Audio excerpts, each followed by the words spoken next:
ನೋಡಿ, ಇದು ನಮ್ಮ ಖಾನಾಪುರ ರೈತರ ಸಂಘಟನೆಯವರು ಕಕ್ಕೇರಿಯವರು ಅವರ ತಾಲೂಕಿನ ಕೆಲವು ವಿಷಯಗಳನ್ನು ಪ್ರಸ್ತಾಪ ಮಾಡಿದ್ದಾರೆ ಮತ್ತು ರೈತರ ವಿಚಾರಗಳು ಕೂಡ ಪ್ರಸ್ತಾಪ ಮಾಡಿದ್ದಾರೆ ಮತ್ತು ಮಾದಾಯಿ ಕಳಸಾ ಬಂಡೂರಿ ಆ ಒಂದು ಯೋಜನೆಯನ್ನು ಅತಿ ಶೀಘ್ರದಲ್ಲಿ ಮಾಡಬೇಕು ಮತ್ತು ರೈಲ್ವೆ ಯೋಜನೆ ಏನಿದೆ ಅದನ್ನು ಸ್ವಲ್ಪ ಮಾರ್ಪಾಡುಗಳು ಮಾಡಬೇಕು ಅಂತ ಹೇಳಿದ್ದಾರೆ. ಅದು ಮನವಿನ ತಗೊಂಡೆ. ಆಮೇಲೆ ನಮ್ಮ KSRTC ಎಂಪ್ಲಾಯೀಸ್ ಅವರು ಏನು ಅವ್ರಿಗೆ ರಿವಿಷನ್ ಇದೆ, ಅವರ ಪೇ ರಿವಿಷನ್ನು, ಆ ಪೇ ರಿವಿಷನ್ ಏನಿದೆ ಅದನ್ನು ಅವರು 2020ನೇ ಇಸ್ವಿಯಿಂದ ಅದನ್ನು ಜಾರಿ ಬರೋ ಥರ ಮಾಡಿಕೊಡ್ಬೇಕು ಮತ್ತು 2024ನೇ ಇಸ್ವಿಯಿಂದ ಮತ್ತೊಮ್ಮೆ ರಿವೈಸ್ ಮಾಡಬೇಕು ಅಂತ ಅದನ್ನು ಬೇಡಿಕೆ ಇಟ್ಟಿದ್ದಾರೆ. ಅನಂತ್ ಸುಬ್ರಾಯರು ಮತ್ತು ಎಲ್ಲ ಯೂನಿಯನ್ ಅವರು ಅದನ್ನು ಕೂಡ ನಾನು ಸ್ವೀಕಾರ ಮಾಡಿಕೊಂಡು ಮುಖ್ಯಮಂತ್ರಿ ತಿಳಿಸ್ತೀನಿ ಅಂತ ಹೇಳಿದ್ದೀನಿ. ಮತ್ತು ನಮ್ಮ ಸಾರಿಗೆ ಸಚಿವರು ಅವರು, ಯಾಕಂದರೆ ಅವರ ಆಪರೇಷನ್ ಆಗಿರೋದ್ರಿಂದ ಸಾರಿಗೆ ಸಚಿವರು ಬಂದಿಲ್ಲ. ಆಮೇಲೆ ಇಲ್ಲಿ ಕೆಲವು ಸಂಘಟನೆಗಳು, ಇಲ್ಲಿ ಕೆಲವು ತಾಲೂಕು, ಯರಗಟ್ಟಿ ತಾಲೂಕು, ಅದಕ್ಕೆ ಕೆಲವು ಎಲ್ಲ ಅವಶ್ಯ ಇರತಕ್ಕಂಥ ಕಾಮಗಾರಿಗಳಾಗಬೇಕು ಅಂತ. ಇನ್ನೊಂದು ತಾಲೂಕು ಯಾವುದಿದೆ, ಅದು ಮುಂಡರಗಿ ತಾಲೂಕು. ಅವರು ಕೂಡ ಅವರು ಹೊಸ ತಾಲೂಕು ಆಗಿರೋದ್ರಿಂದ ಅಲ್ಲಿಗೆ ಹೊಸ ಎಲ್ಲ ಸೌಲಭ್ಯಗಳು ಬೇಕು ಅಂತ. ಆಮೇಲೆ ಹೂಗಾರ್ ಸಮಾಜದವರು, ಅವ್ರಿಗೆ SC ಅಥವಾ STಗೆ ಸೇರಿಸಬೇಕು. ಯಾಕೆಂತ ಹೇಳಿದ್ರೆ ಅವ್ರಿಗೆ ಈ ಒಂದು ಜನರಲ್ ಅಂದರೆ OBC ಕ್ಯಾಟಗರಿಯಲ್ಲಿ ಅವರಿಗೆ ನ್ಯಾಯ ಸಿಗ್ತಾ ಇಲ್ಲ ಅಂತ ಅವ್ರದ್ದೊಂದು ಬೇಡಿಕೆ ಇದೆ.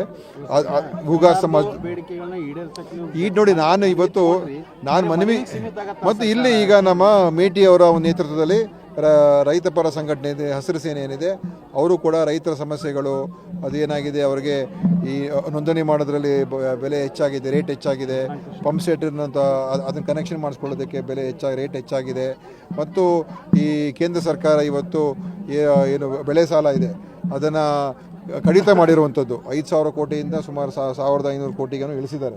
ಅದನ್ನು ಕೂಡ ಸರಿಪಡಿಸ್ತಕ್ಕಂಥದ್ದಕ್ಕೆ ಅವರು ಹೇಳಿದ್ದಾರೆ. ಸೊ ಎಲ್ಲ ಬೇಡಿಕೆಗಳು ನಾನು ತೊಗೊಂಡಿದ್ದೀನಿ.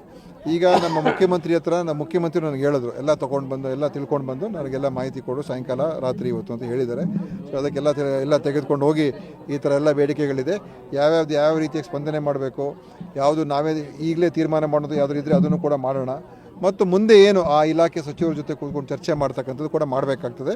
ಅದರಿಂದ ಈ ಎಲ್ಲ ಬೇಡಿಕೆಗಳನ್ನು ಕೂಡ ನಾನು ತೊಗೊಂಡು ಮುಖ್ಯಮಂತ್ರಿಗೆ ಮುಟ್ಟಿಸ್ತೀನಿ. ನೋಡಿ, ನಮ್ಮ ಪ್ರಜಾಪ್ರಭುತ್ವ ವ್ಯವಸ್ಥೆಯಲ್ಲಿ ಹೋರಾಟ ಇರ್ತದೆ, ಸರ್ಕಾರಗಳು ಸ್ಪಂದಿಸ್ತದೆ. ಎಲ್ಲ ಕೆಲಸಗಳು ಎಲ್ಲ ಸರ್ಕಾರ ಎಲ್ಲ ಮಾಡೋಕ್ಕಾಗೋದಿಲ್ಲ. ಯಾವ್ಯಾವ್ದು ಸಾಧ್ಯ ಆಗುತ್ತೆ, ಯಾವುದು ನ್ಯಾಯಯುತವಾಗಿರುವಂಥದ್ದು ಮತ್ತು ಸರ್ಕಾರದ ಒಂದು ಏನು ಆರ್ಥಿಕ ಮತ್ತು ಬೇರೆ ಬೇರೆ ಎಲ್ಲ ಸೌಲಭ್ಯಗಳು ನೋಡಿಕೊಂಡು ತೀರ್ಮಾನಗಳು ಮಾಡಬೇಕು. ಅದಕ್ಕೋಸ್ಕರ ಖಂಡಿತವಾಗಿಯೂ ಎಲ್ಲ ಬೇಡಿಕೆಗಳು ನೋಡಿದ್ರೆ ಅವರ ದೃಷ್ಟಿಕೋನ ನೋಡಿದ್ರೆ ನ್ಯಾಯಯುತವಾಗಿರುವಂಥ ಬೇಡಿಕೆಗಳೇ. ಯಾವುದು ಕೂಡ ನಾವು ಇದೇನಪ್ಪ ಇವರು ಈ ಥರ ಕೇಳ್ತಾ ಇದ್ದಾರೆ ಅಂತ ಹೇಳುವಂಥದ್ದು ಒಂದು ಬೇಡಿಕೆನೂ ಇಲ್ಲ. ಎಲ್ಲ ನ್ಯಾಯಯುತವಾದಂಥ ಬೇಡಿಕೆಗಳಿದೆ. ಎಷ್ಟು ಮಟ್ಟಿಗೆ ನಾವು ಸ್ಪಂದಿಸೋಕ್ಕೆ ಸಾಧ್ಯ ಆಗುತ್ತೆ ಅದನ್ನು ಖಂಡಿತ ಸ್ಪಂದಿಸ್ತಕ್ಕಂಥ ಪ್ರಾಮಾಣಿಕ ಪ್ರಯತ್ನ ಮಾಡಿಸ್ತೀವಿ.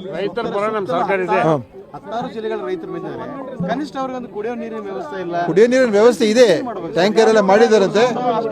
ಆದ್ರೂ ನಾನು ನೋಡ್ತೀನಿ, ಆದರೂ ನಮ್ಮ ಇವ್ರ ಜೊತೆ ಮಾತಾಡ್ಬಿಟ್ಟಿದ್ದಕ್ಕೆ ಇನ್ನೂ ಹೆಚ್ಚು ಅದಕ್ಕೆ ಅನುಕೂಲ ಮಾಡಿ. ಯಾಕಂದ್ರೆ ಇವತ್ತು ಪ್ರಥಮ ದಿನ, ಇನ್ನೇನಾದರೂ ಇಲ್ಲಿ ಬೇರೆ ಯಾವುದಕ್ಕೂ ಏನು ಕುಂದುಕೊರತೆಗಳಿದ್ರೆ ಅದನ್ನು ಸರಿಪಡಿಸ್ತಕ್ಕಂಥದ್ದು ನಮ್ಮ ಆಡಳಿತವ್ರಿಗೆ ಹೇಳ್ತೀನಿ.